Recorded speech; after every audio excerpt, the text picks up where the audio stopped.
Y'all had a good day? Y'all, y'all all tired? Uh, we gonna go and get started. Grand evening to you, and we're thankful and grateful for another time for your mind where we are in the King James Version of the Bible, line upon line and precept upon precept. Most High, Mother and Father of life, grateful and thankful for yet another great day the universe and nature has uh, allowed us to be partakers of this great, beautiful day without any hindrance. Thankful for those things we were able to accomplish, those things we were able to plan, and also for being able to come here at this time and at this moment as we come together on this evening. Let it be edifying, for we want to continue to make progress. Thankful for this consecrated, progressive community and fellowship family near and far. If any are on the way here, may they make it here safely.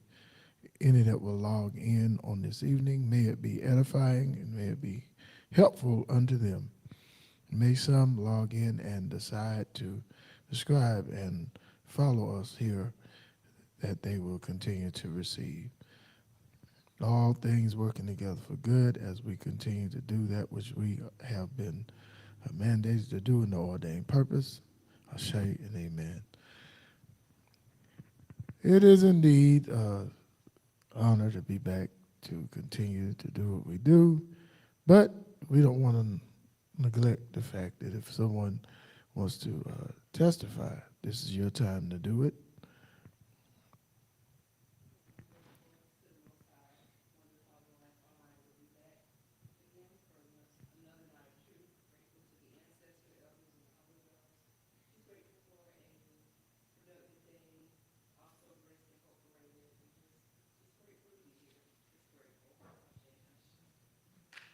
Ashe. Yeah.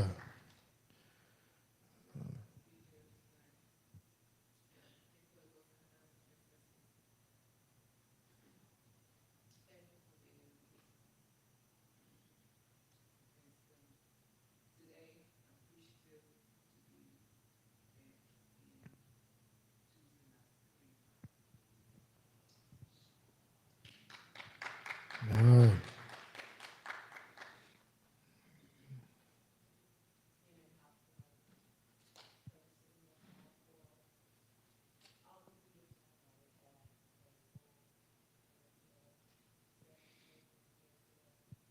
All right.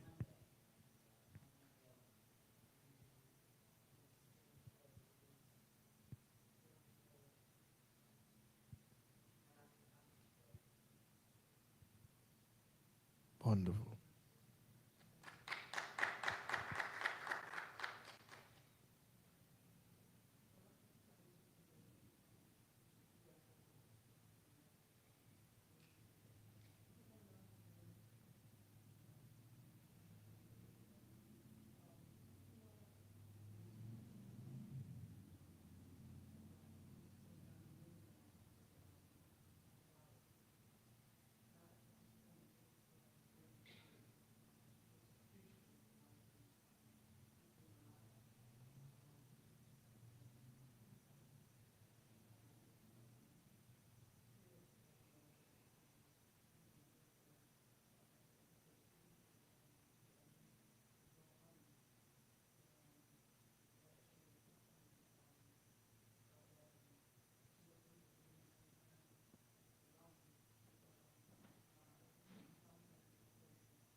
Man, all right. Awesome, awesome, awesome. Where are we tonight? No, who? We're in the fourth chapter of Numbers. Are we still in the land of many names?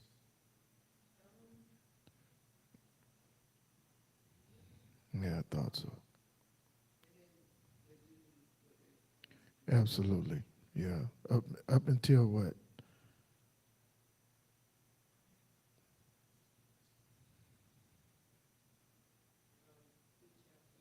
Yeah. Okay. Um, is anyone logged in? Bless you. Bless you. Thankful to have you. What we're finding out here, and if y'all, this is, I tell people, pray about me because it get stronger, and it doesn't change. But as more comes in, I'm gonna do something with ministers because um, a lot of what is going on now, I'm finding out the easy way how we should have been in contrast to how we were taught and how we are. And as we are looking at these duties and responsibilities and these names and these rituals, um, it actually sets a pattern and gives us the reasoning behind some things that are done now. And if we'll pay attention to it, over the years, different things were implemented to cause change slightly until a lot of change took place. And people, you can go somewhere that you have been years ago and it is not the same. Some of the things that they used to do, they are not doing it the same. The emphasis on things have changed.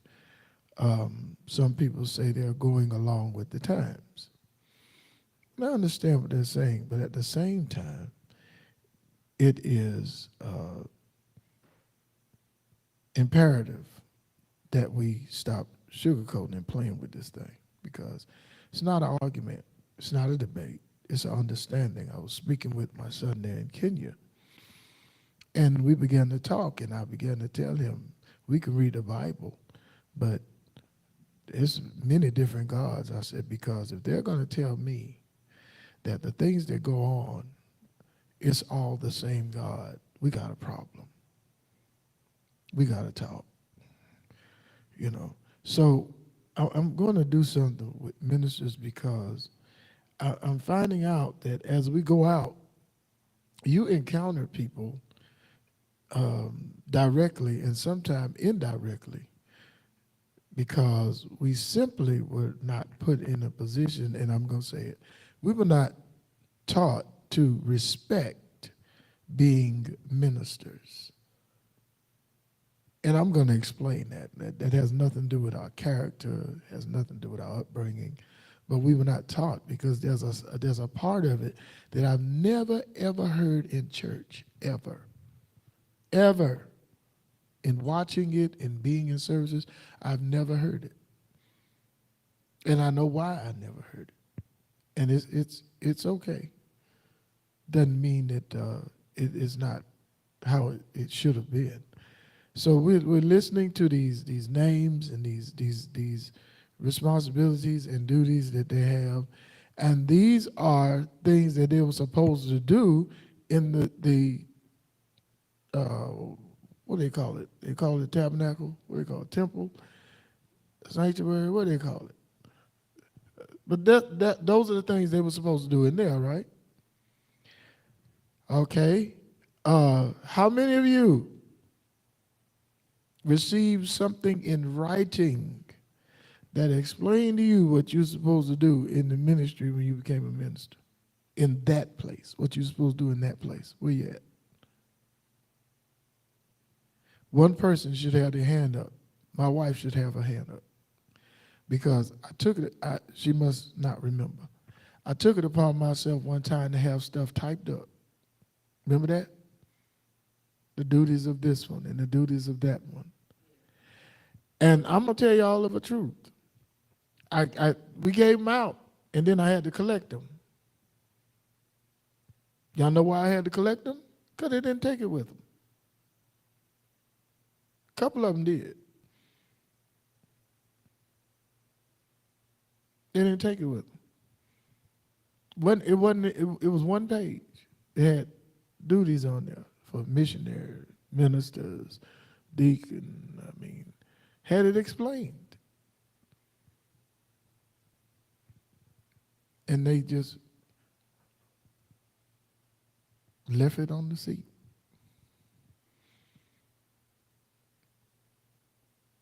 And I don't know if she remembers, I made the announcement. If you notice that you didn't have it, don't ask for it back. So I pointed that out to say this. When people go into a workplace and they are a new hire, at some point there are some things they're going to have to be instructed on how things are done there, right? Because if I leave, I'm going to use fast food, I guess.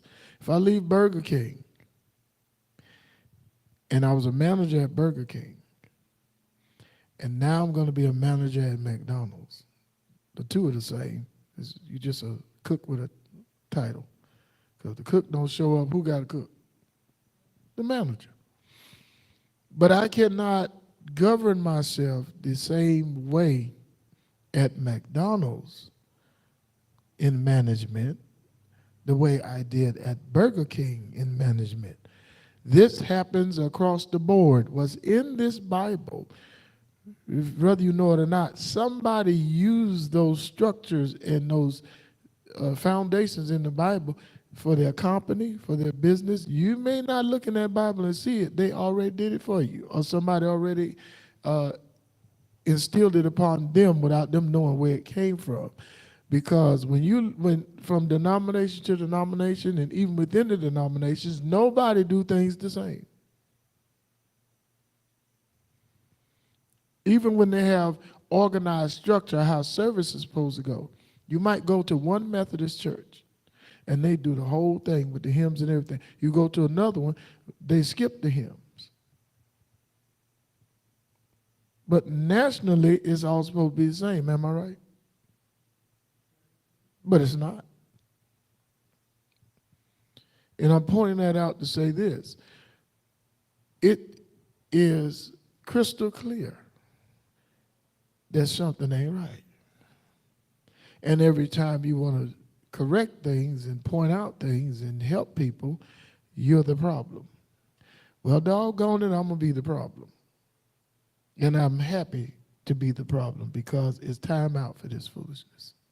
Some things I say, it's the only way the point going to get across, because whether you like it or not, most of those pastors that you're looking up to are dirty.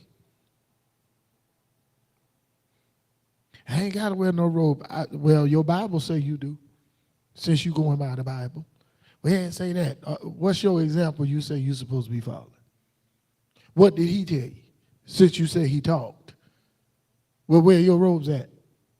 You pimp. Where your robes? Nothing. We have all this in this Bible that you probably never had to sit and hear it word for word like we're doing. Right? They have Bible study with concepts and ideology from outside people, especially Sunday school. If you were blessed to do a Sunday school lesson without a commentary or a Sunday school book, happy are ye.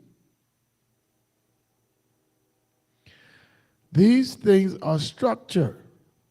This is why in the church they deal with the New Testament and not the Old, because the New Testament don't have no structure. They don't. They have charge and commands. Ain't no structure in the only structure you see in the New Testament is when it tried to explain to you what's first, what's next, what's this, what's that. But in the Old Testament, which you'll find out when we get to Deuteronomy, structure is emphasized. Structure is important. Structure is pointed out to the effect of, without following it, it is detrimental to your existence. Isn't that right? Without following it, it was unsafe. to not follow it. Now I got a question. And I got a question. We got some watching. They can participate. I got a question. When you have that kind of structure and you have that kind of setting, okay, what form of government best describes what we've been hearing so far in the Bible with Israel?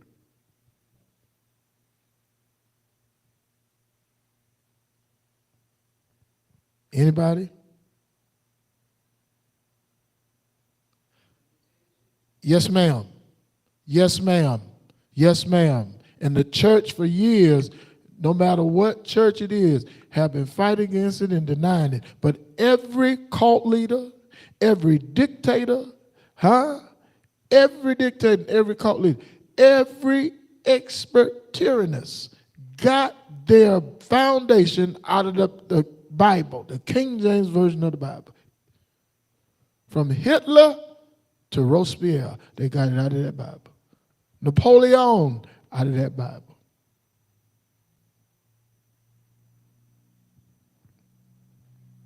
Dictatorship, thus said the Lord under Moses, it's being dictated and passed on, and do it or else. Am I right? That's a dictatorship.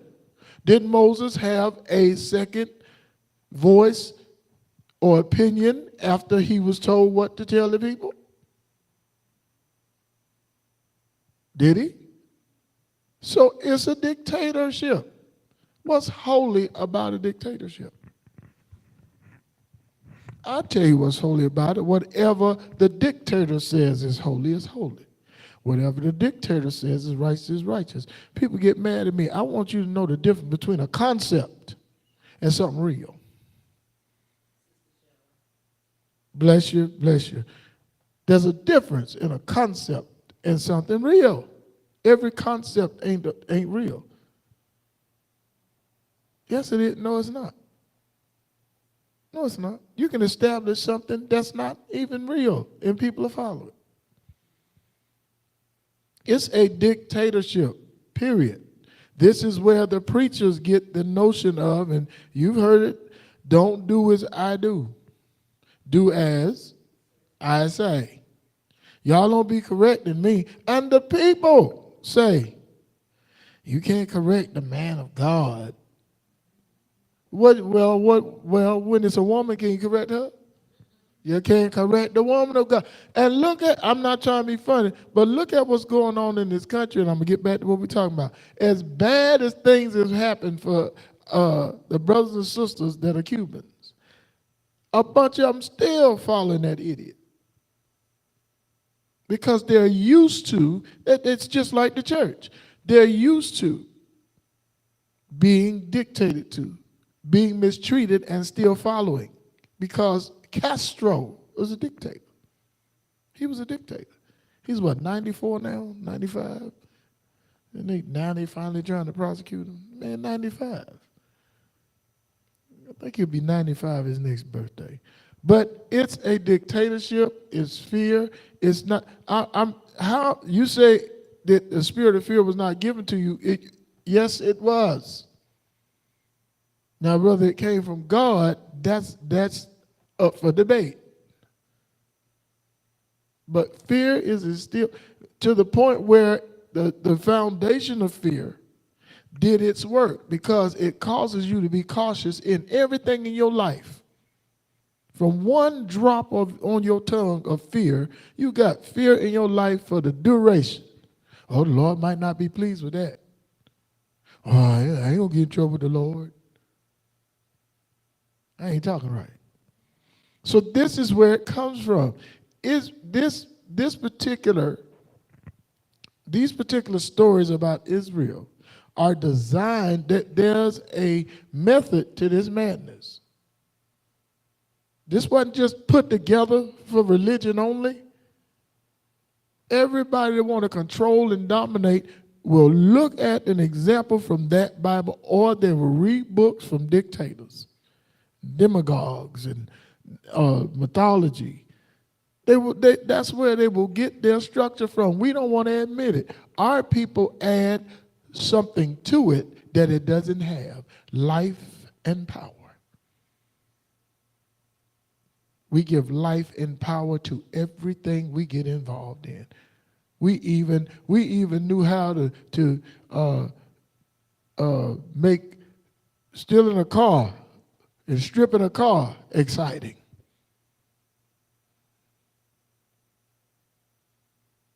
Because of how we are. It's just a fact. People don't want to take time to go through this because preachers ain't going to do this. It's too much exposure, too much uncovering, too many questions that'll come from their congregation. Half of them ain't going to show up for it anyway. Bless you, bless you. They just want their ticket to go to heaven. If you've been on a plane, you've been to heaven. You've been up in the clouds. It's too much. I'm getting too much flack in secret. No, let's talk openly and be intelligent about it and respectful to each other and do what your ministry teaching tells you is reason together. So we have to understand, we need to know where this stuff comes from. This is part of the dynamic that kept slavery operating, and it operates even now. It didn't come from some of the older ancient writings. The older ancient writings had a part in it, but they were changed to put it into this little piss poor thing of control. And we take our intelligence, our strengths, our innovation, our know-how, our intellect, our IQ, our spiritual growth and knowledge, and we put the spin in the adding on. That's why none of it is the same. Everywhere you go is different. We have gone places and folk looking at us funny that's supposed to be holy, and we went in there and showed their sorry butt that they ain't had nothing. Because when they saw it operating, they act like we had some cooties or something. That's why nobody want us around. We too much. To some people, when the rubber meet the road, they have no structure, have no order, other than they design a structure from this. And they lie and say that God gave it to them. No, it's in this Bible. Israel was in a predicament to not dare go against what they said God put in order. Am I right? But yet they did go against it. Right? There were consequences, but they went against it. So my question to you is, if it's so powerful, how you have the power to get out of line with it?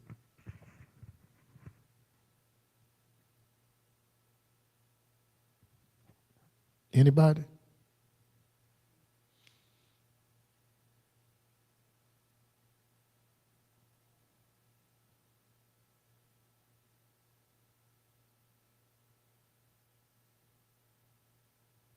Nobody. Did Israel have a choice? Huh?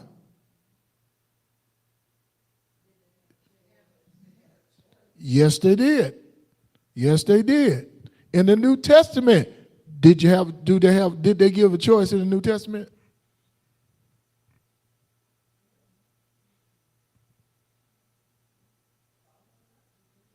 Same choice, right? Do it or we're going to kill you. Do it or die. Right? The point I'm making is very simple. We're supposed to make a difference, change, an impact. But I find it hard. Every one of you, I'm in front of some licensed drivers. Am I not? You were not born with the ability to go down there and get a license. Right? You had to grow. Babies don't drive cars. But all of you are licensed drivers, qualified, respected, and recognized licensed drivers, right? There is no state that you drive through if you vacation and you go through that state. There's no state that will pull you over and look at your license and say, well, I don't like how yours look. You're not, we ain't gonna recognize you as a licensed driver. They cannot do that, right? Now, Israel was given all of this structure, right? All and understood structure. Understood. The problem is we did not overemphasize the fact that this is a story and a pattern that you can follow it, but everybody not going to follow it the same way. Everybody not going to adhere to it the same way. Everybody not going to have the same understanding of it nor the same interpretation. That's why we try to do it in a way that gives an understanding when people say, you know what, I see where they're coming from. That's why we do the definitions. That's why we do what we're doing. But what I'm going to do with the ministers, I have to do it because, first of all, I want the ministers to be like fireballs. Not because you holler up here, because sometimes you have to holler up here. No, I want you to be fireballs and you're able to obliterate and consume foolishness and nonsense when you encounter it, no matter where you are. You don't have to be forceful and arrogant and disrespectful to tear down a playhouse. Sometimes the playhouse is only the person standing right in front of you. When you tear down their foolishness, they're learning a valuable lesson so they can stop infiltrating people with foolishness. We were told to be serious without taking it seriously. Well, I don't know, I had both. When I say taking it seriously, it wasn't life or death for us. Oh, we said it was. It wasn't life or death for us. These people had to live and breathe it in this story every moment. When they got out of line with it, wasn't no slow response. It was immediate, right? The response from God was immediate. Am I right? Well, where the heck is it now?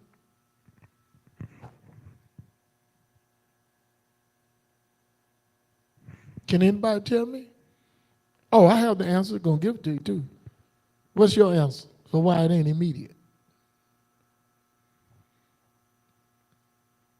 I told you I'm gonna earn getting in trouble. Why is it not immediate?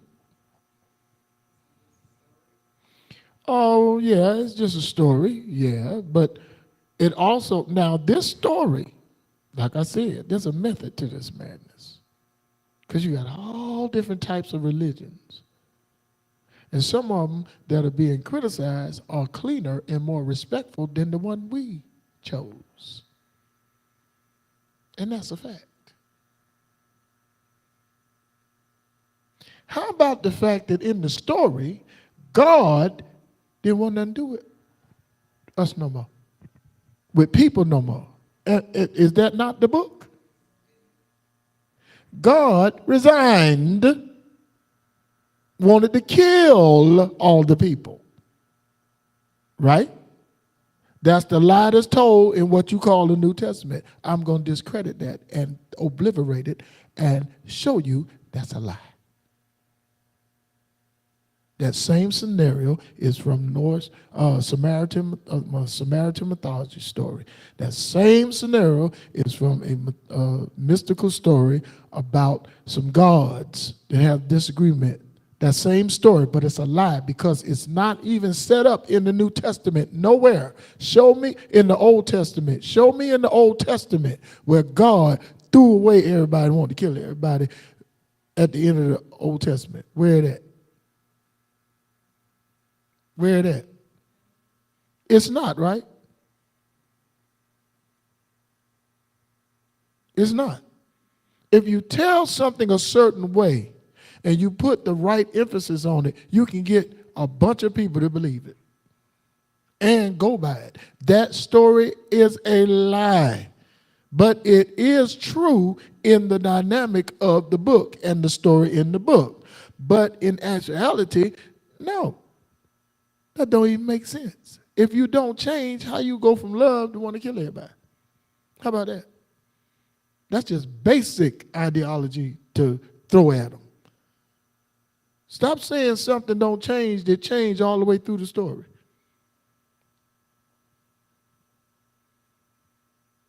Yeah, I know I'm going to get in trouble, and at least I'm telling the truth.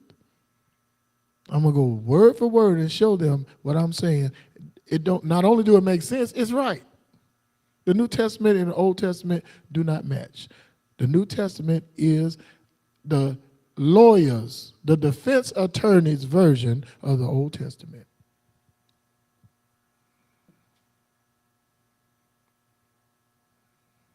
So what we're learning is the structure, the dynamic, where some things come from. When you hear some things, you can get familiar with some of the, I can point out some of the denominations just listening, where they got some of this stuff from. Now they got this thing in the church called bylaws. Clap your hands if you read all of them from the church you was in. I want you, it would have been 2 hands clapping. I want y'all to know, it one set of hands clapping. And I don't even have to ask her. They didn't make her read it. She wanted to know what the heck is in here. What's in this thing? It's like the employee handbook. Some people would have still had their job if they would have read the employee handbook. Because some things they did to them on the job were a violation of the policy in the book, but they know you ain't going to read it. So they snicker and laugh and send you on your way because they know you were not going to read and know the policies in that book. The church is jacked up, messed up. Denominations are messed up. Religion is all messed up because nobody want to read and interpret correctly the handbook. What we're doing, they think is a waste of time. Are we wasting time in here? Now, I mind you now, I'm going to be honest, all them names, unless we dealing with the meaning of the names, oh my God. In the middle you hear all them names, don't tell me, don't be in your mind. But there's a reason why that's like that. I'm telling you, this thing is, there's a method to this madness. Don't think it ain't. This is responsible for how stuff is structured in the world even today. It is. Nobody structured their religious organization from the Quran. The government used the Quran because of the allegiance to Allah as a Muslim. But like I told you before, that started out as worshiping the planet Pluto. Look at the flag. Y'all see that green circle on there? Y'all ever looked at the flag with that green circle on there? From over there in Iran, and y'all ain't seen the little green and white flag? And it got that green circle on there. That's Pluto. Somebody looked at it and said, man, it is on there. I said, I know it is. Which one of them had that flag? Got the little green circle on it. I'm being honest, I stopped reading, so some things have kind of, I got to pull them back. Which country is that? Is that Iran? I think it's Iran. We know it ain't Israel. They still fighting over there. Still fighting over there.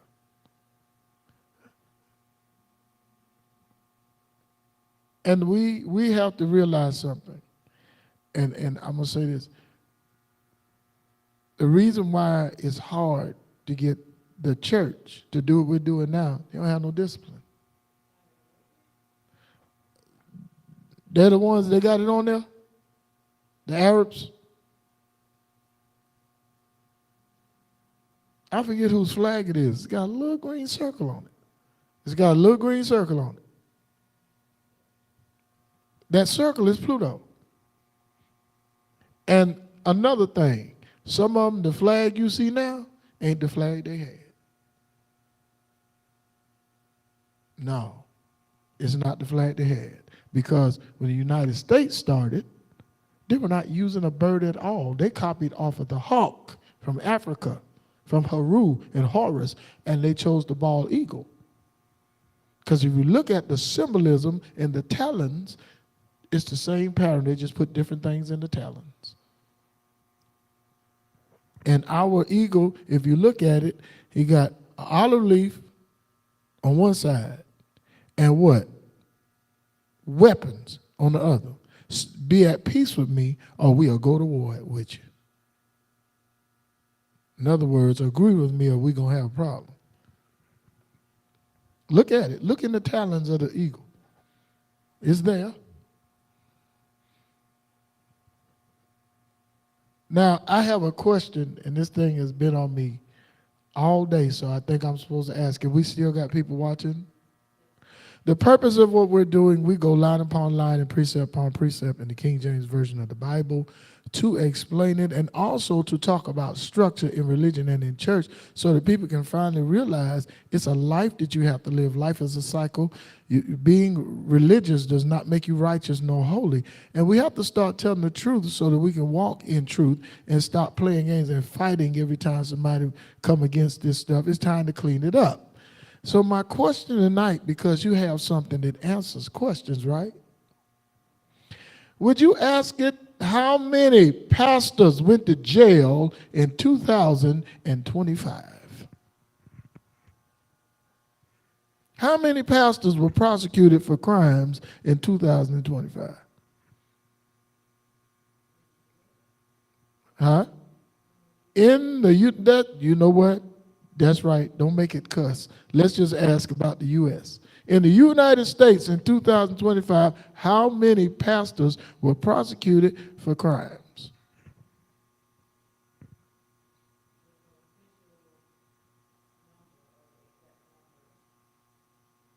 Say that again.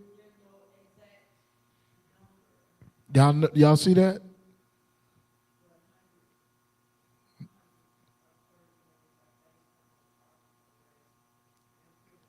Say that again.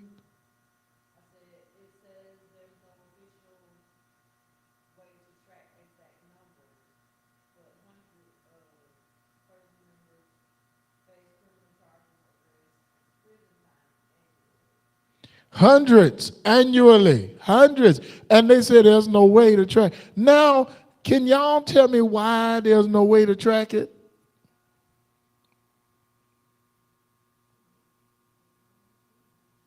Because of money. Because of money.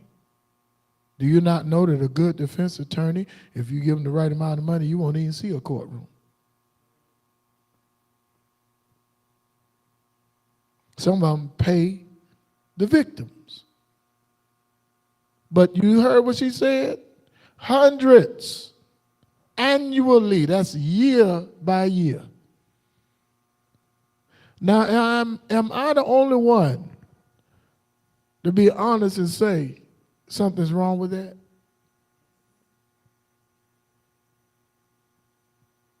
I'm going to keep that information just now. Hundreds annually in this country.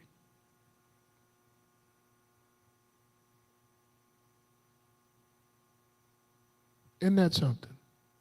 Now, I'm not trying to be mean, but how about in this year? Let's see if you know what it says, you can't keep track of it. So, you know what? Let's say how many how many members of the clergy have been prosecuted in South Carolina this year? Let's see. How many face prosecution in South Carolina? What they did in Leviticus and Numbers was supposed to establish order, establish a structure, and establish an allegiance with discipline. But did it work? Overall, it did, right? Because we saw what happened when you violate, did we not?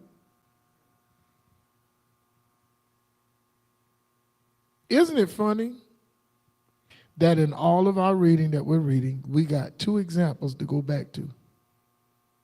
Remember those two sons? They're the primary example to give you the reminder, and those two examples were enough. You don't see another one? Do you? No. No. What happened to those two was enough to establish that we better follow this. Remember what happened to them? Remember how they became legendary. They became the example of don't do it. Don't go against this. Do we have an answer for Carolina? They didn't give an answer. See, y'all hear that? There's no way to track it. There's no way to track it. You can't track it, but yet you know there are hundreds.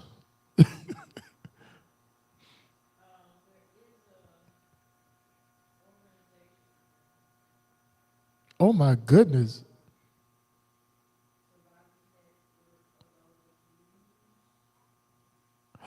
What?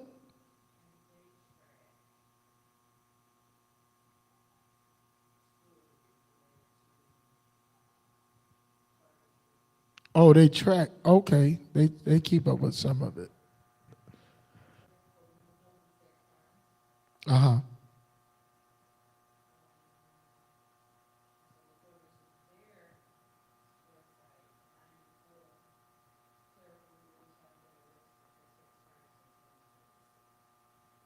For sex crimes. 94 for sex crimes. What month are we in? June. Okay, if you divide 6 into 94.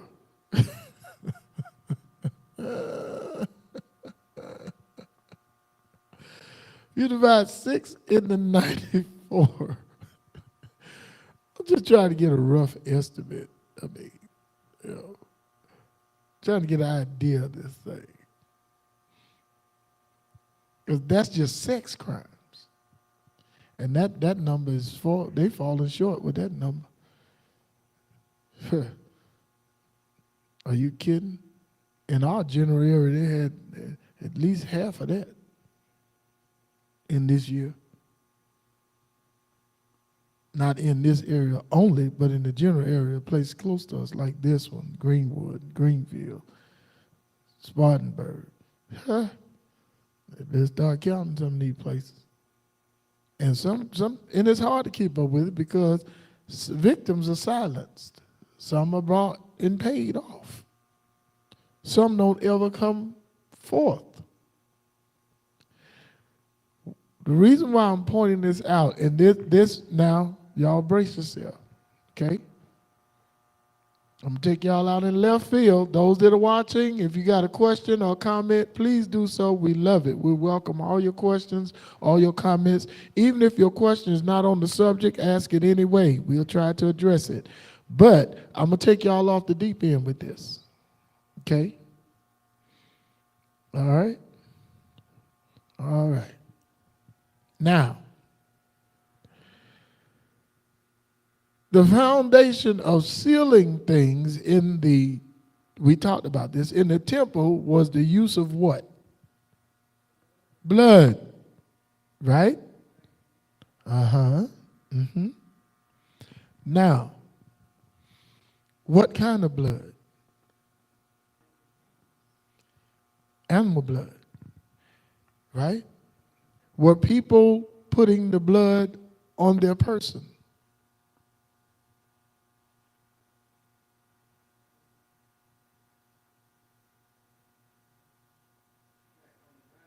Yes. No blood on them at all.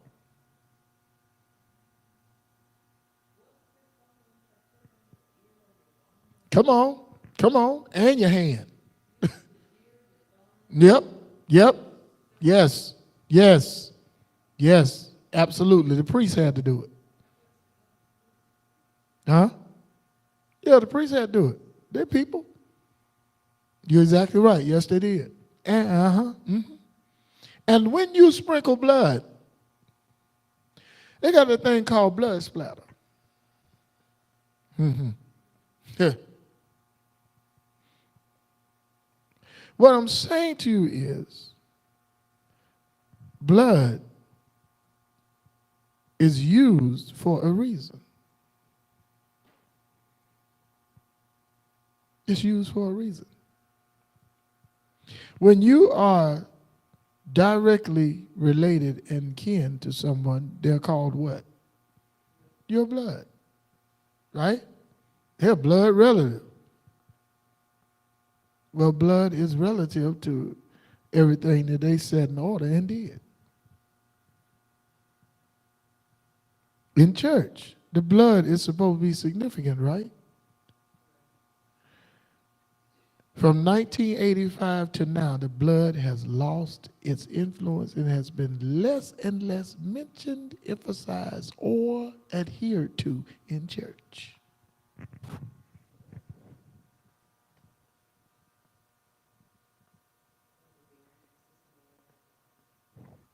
Okay, check it out. Less and less emphasized. Everywhere it has less and less influence. You can go a whole month in some of these denominations and not hear the blood mentioned at all, except for when? First Sunday and Easter. First Sunday because of communion, which is Mass, which is Eucharist, which is the Eucharistos, and Easter because of the story.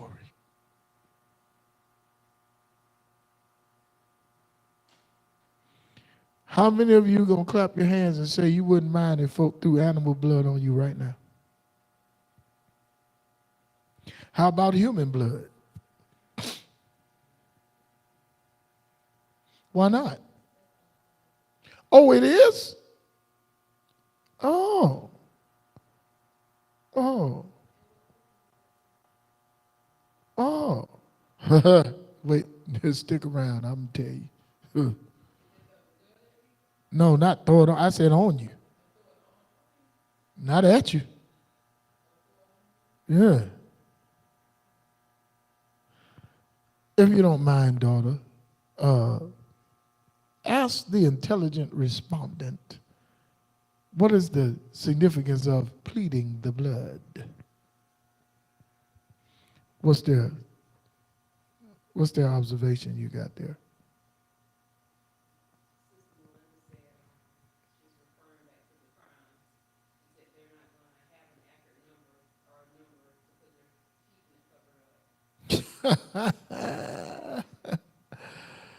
I'll agree with that. When you're in that whirlwind, they got a way of covering up a lot of it.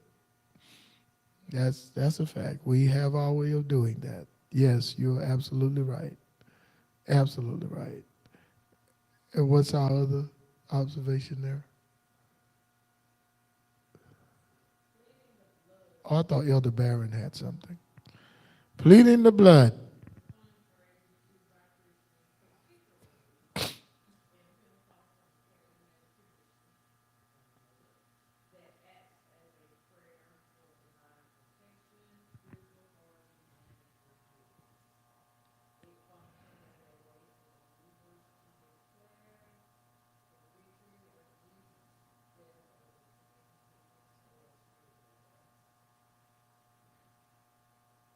That's accurate.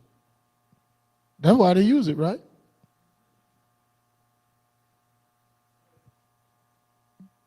Pleading the blood. That song, This Means War. They say, I plead the blood. Huh? They sing it in the song. And what it just said, that what the explanation is accurate. It's true. It's true. It's used for everything that was just read.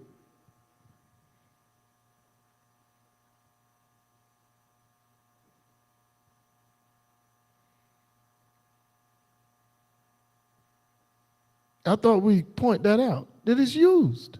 But look, according to that, it's only used by two groups. Commonly.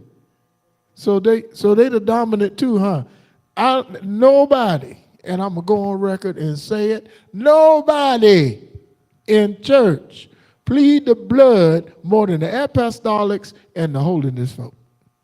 Nobody.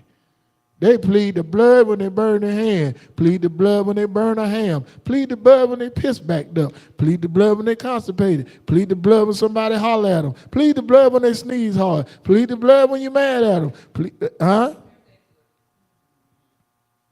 Watching TV and see some of the blood. Jesus. Nobody do it more than those two. Nobody. The only ones that do it more than us as the apostolics and us as the holiness folk is the satanic blood oath worshipers. They're the only ones that do it more.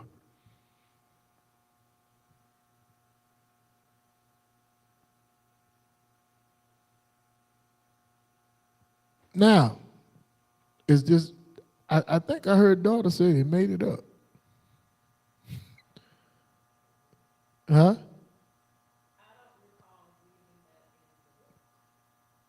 So they made it up?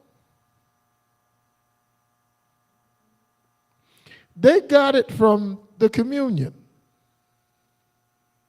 That if you take it unworthily, you're guilty of what?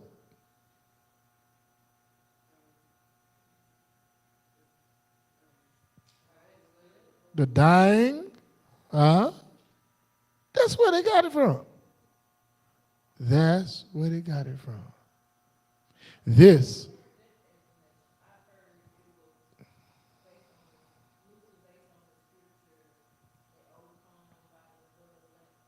Now, I heard that. But ain't nothing, what you overcoming when you burn your hand and plead the blood? Yeah, they find that ain't true. Better go to the burn center if it's 3rd degree. Now let me tell you Now let me tell you where it came from. You know where that really came from? And I hope somebody find it somewhere. You know where that really came from? It was used to help prevent a curse, a plague, or a pattern going down through generation after generation after generation of the bloodline.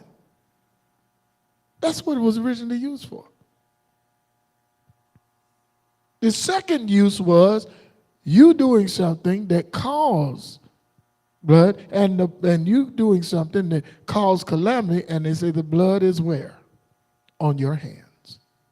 That's the common two uses of those two things. When they say you overcome by the blood of the Lamb and the word of your testimony, that's a fargan lie.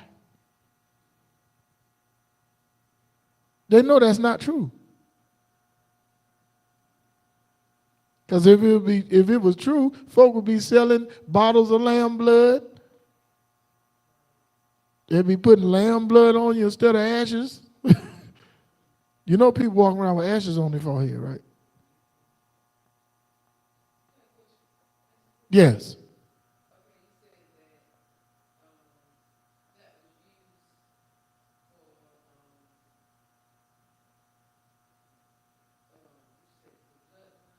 Yes. So like if somebody within the tribe did something despicable and just downright bad, that they don't want that to run through the generation. Now that right there, The church ought to be ashamed of themselves. I'm just saying, that right there, the generational curse, the church ought to be ashamed of themselves. But since you brought it up, we're doing good tonight. Let's ask the intelligent respondent, where did they get generational curse from? Let's find out. Let me tell you, we're doing this because these are things that will come up. And you have the intelligence and the ability to deduce things for yourself when you hear these things. All we're doing is adding to your ammunition.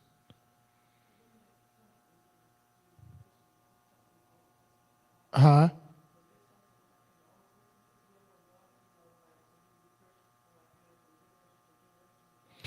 Yes, that's in there. That it was talking about, if you do this, this will cause a curse from this generation. We're going to see that in Deuteronomy. Yes.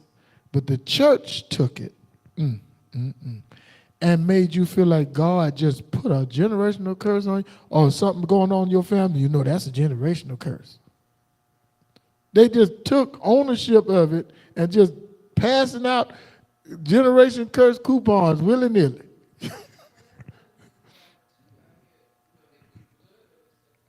Because of generational curse. They plead the blood over it. Go ahead.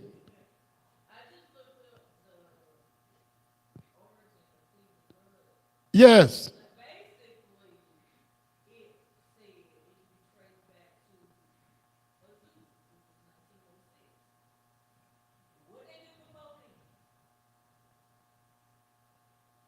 Say that again.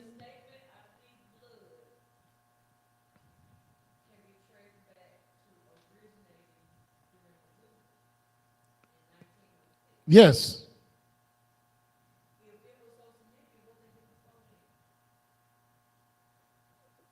Well, when the brother brought Azusa, and you brought it up, whether they like it or not, that was a ancestral move. That's why they heard languages they never heard before. That's why they heard songs that they never heard before.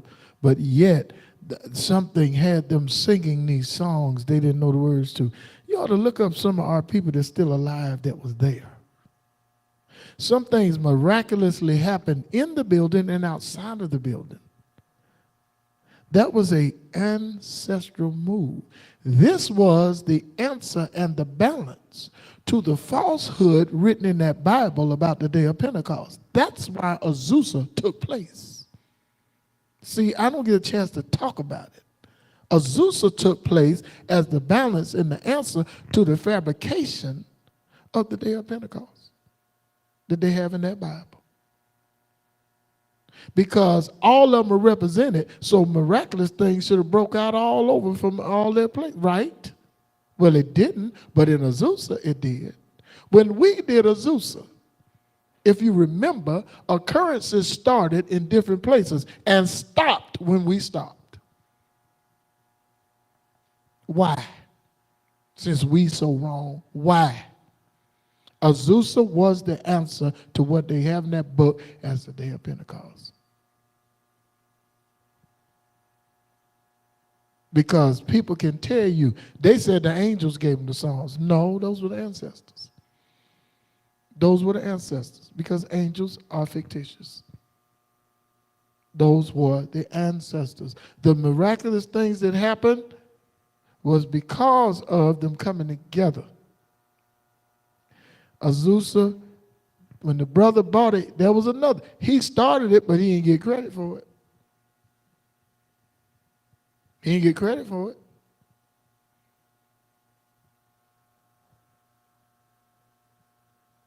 As soon as he helped a few others receive, all of a sudden now and later on, they stole stuff from him, took stuff from him, forced him out. Folks stole stuff and went and took money and took everything and just left. Well, they do that now with these churches and denominations. But Azusa was the first time they were saying they plead the blood. Now, I want y'all to think about that. She said what they do before then. This fits what I'm saying. What did they do before then?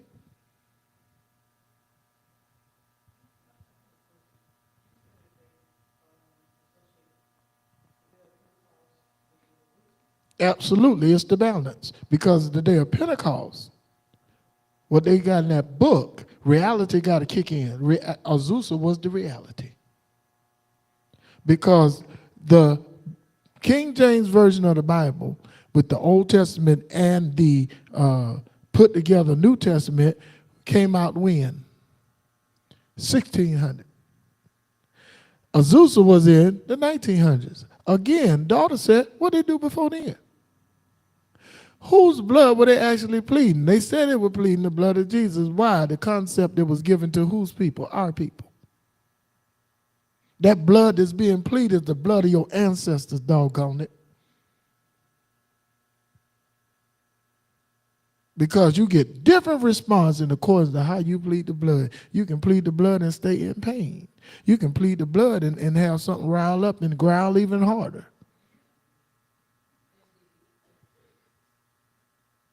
I'm getting responses. That blood that was really being pleaded was the blood of the ancestors. That when the ancestors come together, there's a harmony and a power that's hard to explain. And there were more ancestors other than just the ones that looked like us when they had Azusa. It was a coming together. And notice the camaraderie and the unity stopped when the revival stopped. And different ones went in their own direction, established their own version of things, established their own interpretation of things, established their own movements. Everything split up after that. But it was designed to cause the unity and the fellowship, but it didn't last. It did not last. Now the church structure is gone, but that house still there.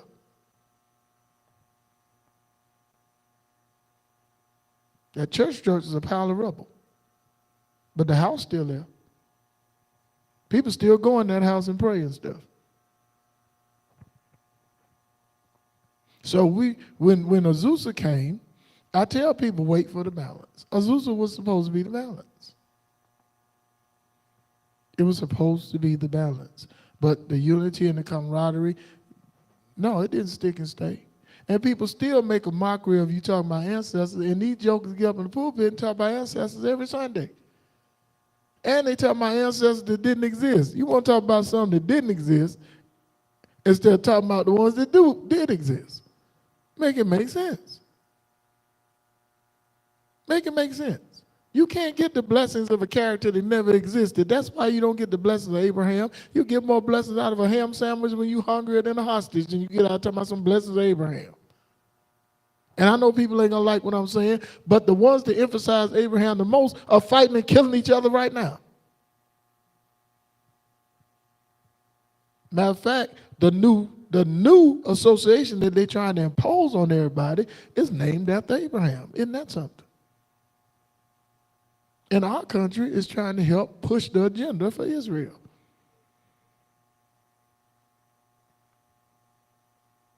Isn't that something?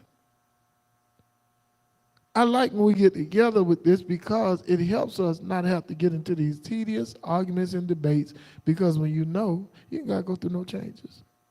How we were infected and affected is real and true. How we handle it, we got to handle it right. Got to handle it right. There's purity that comes forth from us when we walking in truth. It's just a known fact. We calm ourselves when we walking in truth. We're a great help to our own self when we walking in truth. Sometimes you'd say, I've been lazy today. I've been lazy today. There's a release that comes with you being honest. It just is.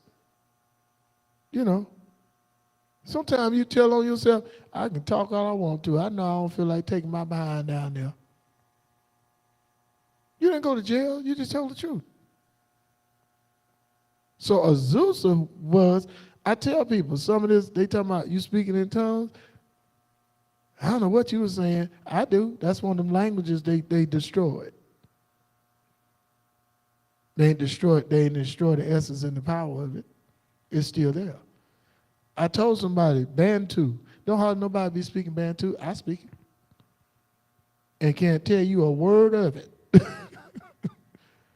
That real fast going, that's Bantu.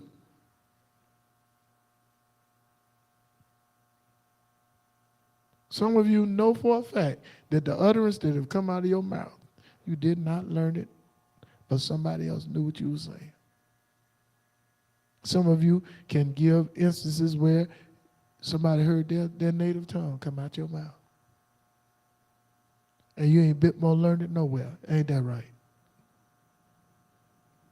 We were coming from Florida, and the girl from, where was she from, honey? Where I spoke, and she heard a language. She came and bowed down at my feet. You remember that? We were coming back from Florida. We went to Disney. And we stopped to the store, and we was talking and stuff, and I spoke, and that girl came and bowed down at my feet. And I had to tell her to get up. Huh? No, they was from Africa. That girl was from India or something like that. And she bowed at my feet, and I had to tell her to get up. We was coming back from on the bus. We went down there to see Mickey Mouse. And she was crying. I said, and trembling. I said, whoa. What you doing? Some of the strange things that happen, they get mad and jealous when they hear it. I don't believe that. I don't care if you don't believe it. I'll never forget the song, those two sisters from Africa. What was they singing? You remember? Look Out America. And they were talking about me.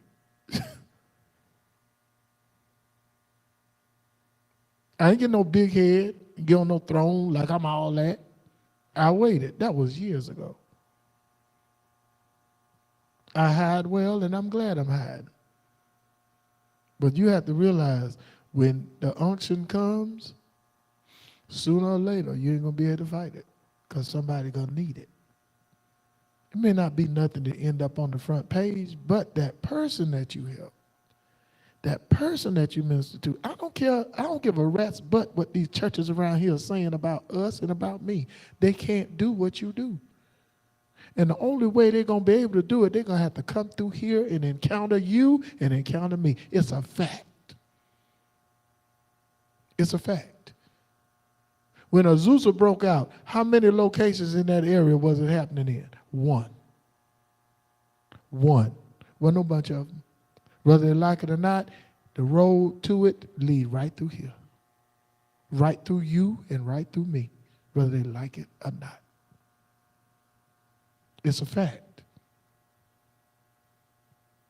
Your ancestral line is what bring you together with people you ain't never met before, didn't know nothing about, and end up having a common bond, common ground. Look how many people that came and left. Couldn't stay. Couldn't take it, couldn't make it. They ain't part of it. They ain't part of the next wave. There ain't nothing against them, it's just the truth. We have to establish a foundation that makes sense, because whether we like it or not, when it comes to religion, folk like to argue and they like to debate. It ain't necessary. It ain't necessary. They look for something to argue and fuss about. I don't know why. Don't make sense to me. I tell anybody, if it's working for you, it's working for you. Did y'all see the movie Minister Society? Y'all remember the part where the brother that played rock, they were talking, and they were talking to him about religion, and he said, listen, If all I make my son a better man than Jesus Christ, so be it. Y'all remember that line in the movie? Yes, he did. His son was with the Nation of Islam. His son ended up getting shot, ended up getting killed at the end when they did the drive-by. Because his son was trying to stop them from drinking. His son was criticizing them for eating pork because his son was part of the Nation of Islam. They friend, it was always the one who was sitting on the cooler and didn't want them to get no beer. What was his name? Kareem? He got shot.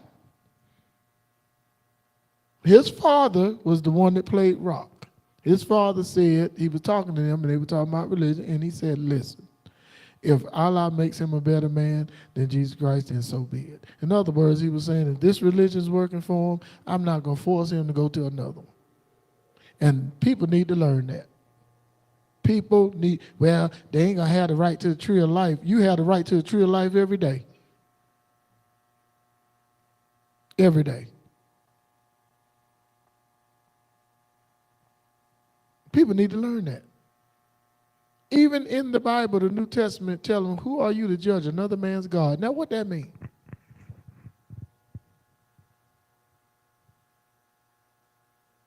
What that mean?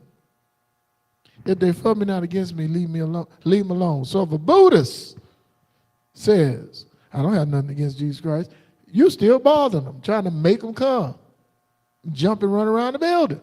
Leave them alone. That's what it tell you. They don't want none of me. They ain't following that book. They're using it as a shield and an excuse, but they ain't following it. When we get down to the crux of it, you will find that we were only taught to do surface stuff, nothing in depth.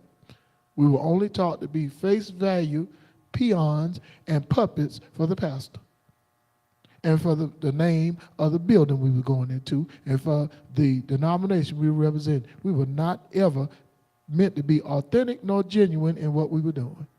And I can prove it, and I can go in that Bible and show you. We weren't taught to follow that Bible. We were taught to fear not doing what they say about what's in the Bible. And what they said would happen didn't happen. I'm included. I never had a Sunday where 50 people followed me to the building. They said one could chase 1,000. Well, around here, one can't even bring one through the door. And because you don't have no power, people have a mind. People have choice. Somebody told me today, they're praying for God to change a person.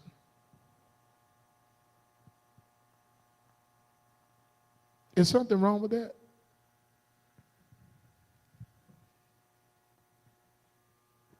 Is something wrong with God just changing a person? Thank you. Thank you very much. That take away free will. And that's selfish for me to say. God, make them this way. Yeah, but I want them to change for the better. I understand that. But what do they want? Yeah, but they might. What do they want? Let's find that out first. Because if I can find out what you want, now we can reason together on the parts of what you want that are going to be detrimental and destructive to you. See what I'm saying? Before I try to take you everywhere I want you to go, I need to find out where you're coming from. Because there may be parts of you that we bet not bring on the journey. So we need to talk so we can come to a common ground where I can help you without imposing my will and enforcing how I want it on you. What do you want? Oh, okay. Well, why you think this? Oh, now you can't. You might find out the person is hating when they shouldn't. And then you get the chance to tell them, no, you shouldn't hate people because of that. That's not a good thing. Do you know some people are reluctant and resistant because stuff is being imposed and forced on them without them having any kind of say-so or input?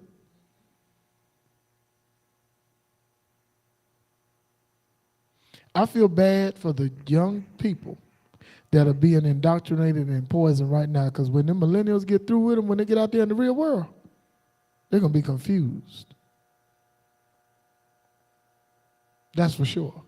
They're going to be confused because they purposely imprisoning them with doctrine. Purpose. Stay away from them. Stay away from that one. Stay away from them. Stay away. Don't go around them people. Don't go around them people. And then some folk that don't even go to church, they so full of Jesus now because they heard you left him. Now they Jesus experts. I wish one of them would walk up on me. I would embarrass them so bad they'll go to church that Sunday. Because I tell them, if you're going to come at people like that, you can at least take your narrow behind in the building yourself and become what you're trying to represent, because you don't even got a clue what you're trying to represent. Do you want me to tell you what you were doing Saturday night? Who you talking to? I'm more than you bargained for. Just because I had don't mean I can't ride. Some people call themselves, oh, you got folk high on crack and liquor bouncing around talking about they'll be lost without Jesus.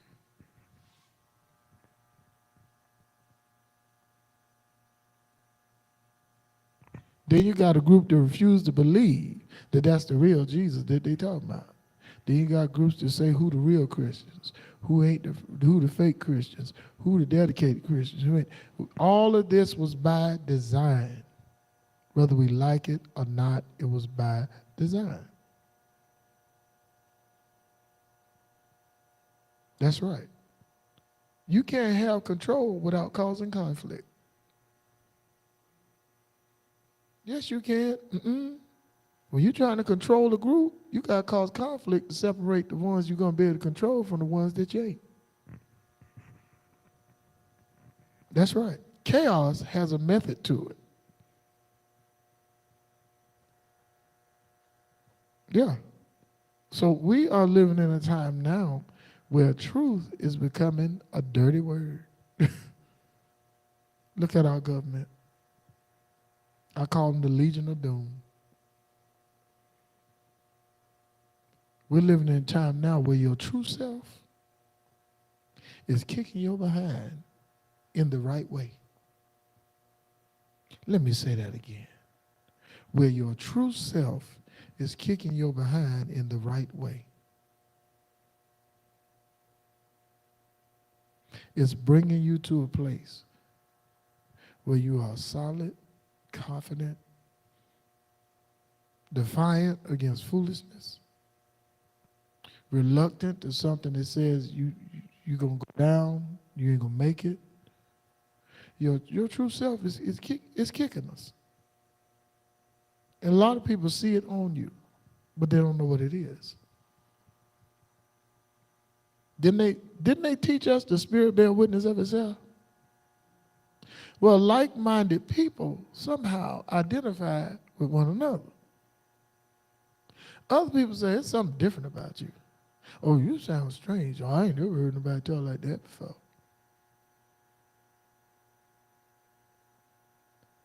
The consciousness that you have now, it would be overwhelming to certain people.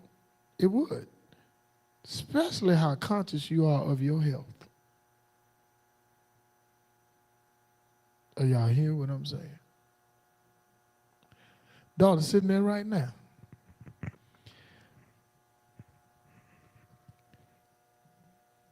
Being healthy is very powerful. Very powerful. She pour out of herself to the point where it have her tired. Tired. Imagine being tired and no sleep. Need rest, ready for rest, and don't get none. Where do you think we get that little kick and push to keep going? Our ancestors. Told y'all they don't stab and shoot and throw stuff, but they do help.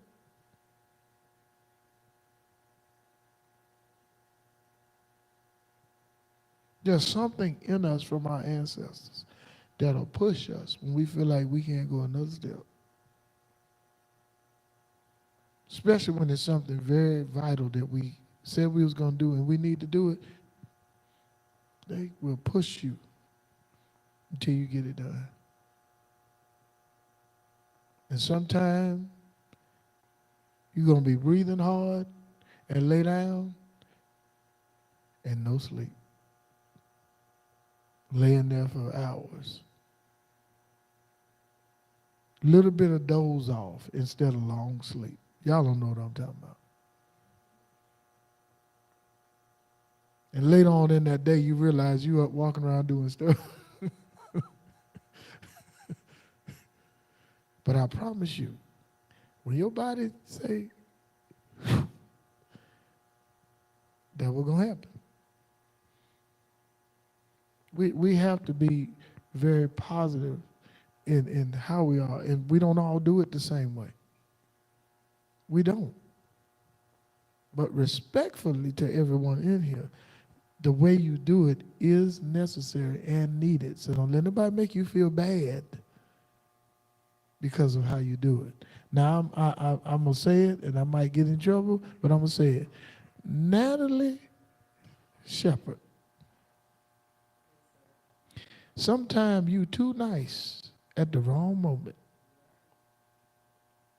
No, you too nice at the wrong moment. If you keep doing that, now hear me, when you finally unload, it's going to be at the wrong time on the wrong person. It ain't going to never recover from it because they're going to get blasted for old and new. You have to be able to use it. You speak respectful.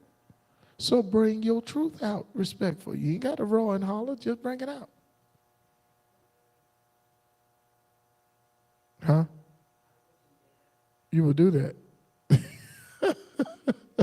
Listen, I'm sick because you look. You're in the medical field. You already know how to bring it out without it sounding like you want to blow up the bank. One reason why you don't bring it out, you're too hesitant about the outcome.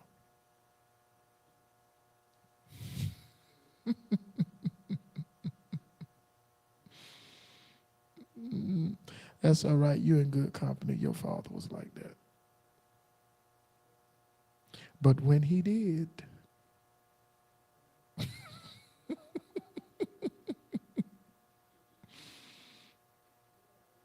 when he got to the moment of okay now, it wasn't okay for the recipients.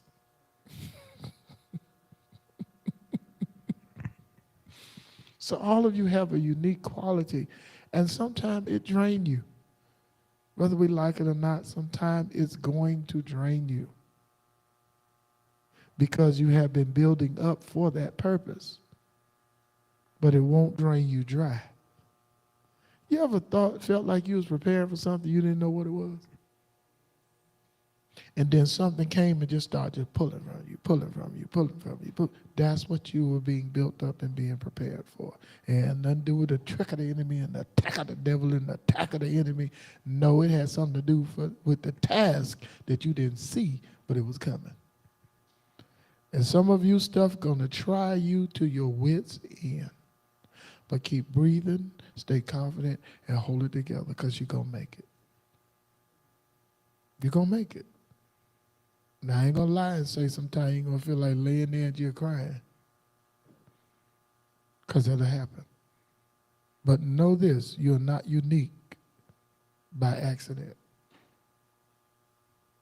Some of you that are outspoken, don't lose that. Because everybody ain't. Don't lose that. Did I help anybody with what I just said? I helped somebody? I feel like I'm doing something here tonight. I'm helping somebody. Man. All right, any comments from online? Is the elder and the Most High still in there?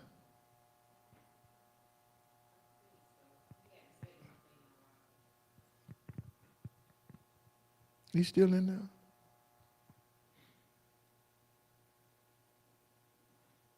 Yeah. He's still in there. He's still in there.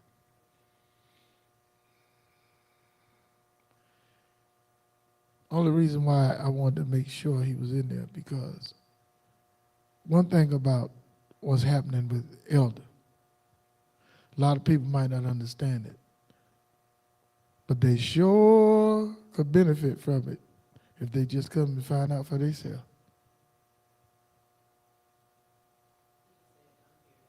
I told you he was there.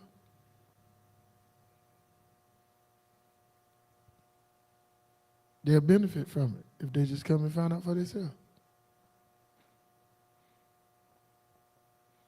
We are unique for a reason. It ain't easy.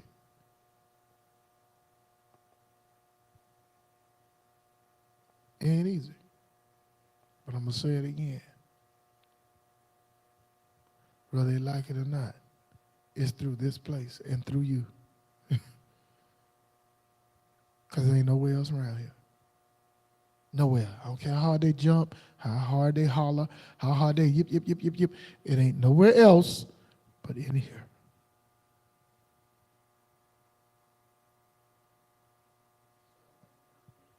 Uh-huh.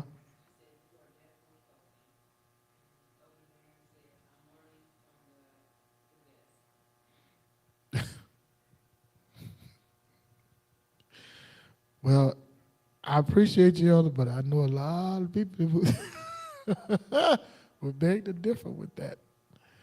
All of y'all ever heard somebody say they see your aura? Y'all heard that? Anybody remember the comment they made about your aura? What did they say? Ain't that funny? It happened Monday. Y'all, I'm telling y'all, folk better take advantage.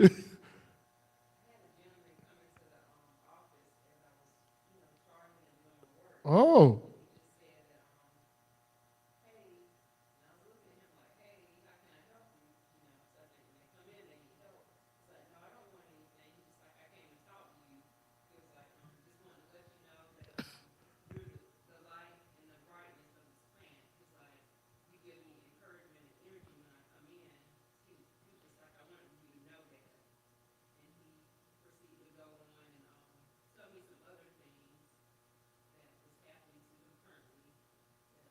Uh-huh.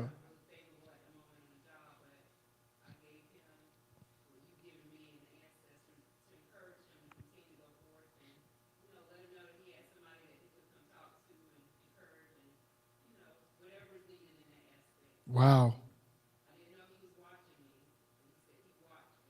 Wow. That's very encouraging. That's that's great for someone to come and give you that kind of encouragement. That's awesome. Anybody else remember what was said?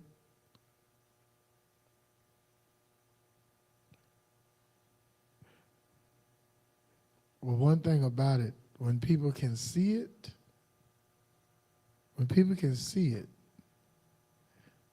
that is a strong indicator that you are about to handle a task that you were being prepared for.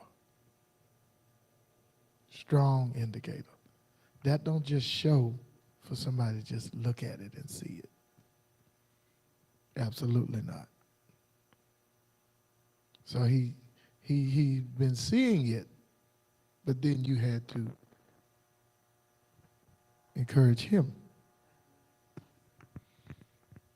So we're thankful and grateful that we are not laboring in vain.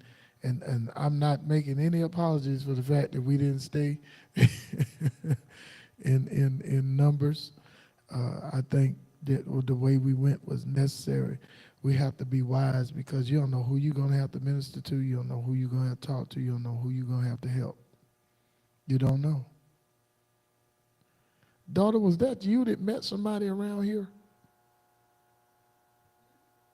Didn't you meet somebody around? Who met somebody around here that has chickens and stuff like that?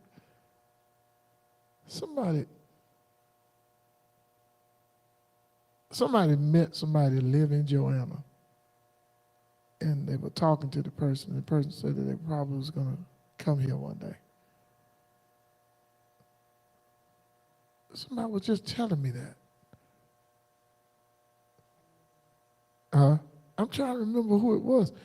Well, whoever it is, she lived around here, and she got uh, live animals in her yard, chickens and stuff. I just don't remember who it was. They just said something to me. I think it was Sunday. You know what? I believe it had to be Dre.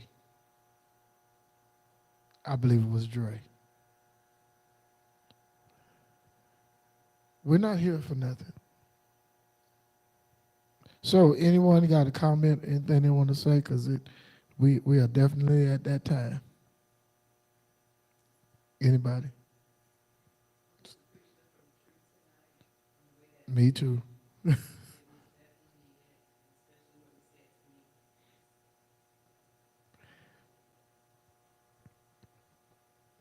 You're quite welcome. Any comments from the live before we get ready to adjourn? It's been a long day, y'all, but a fruitful one.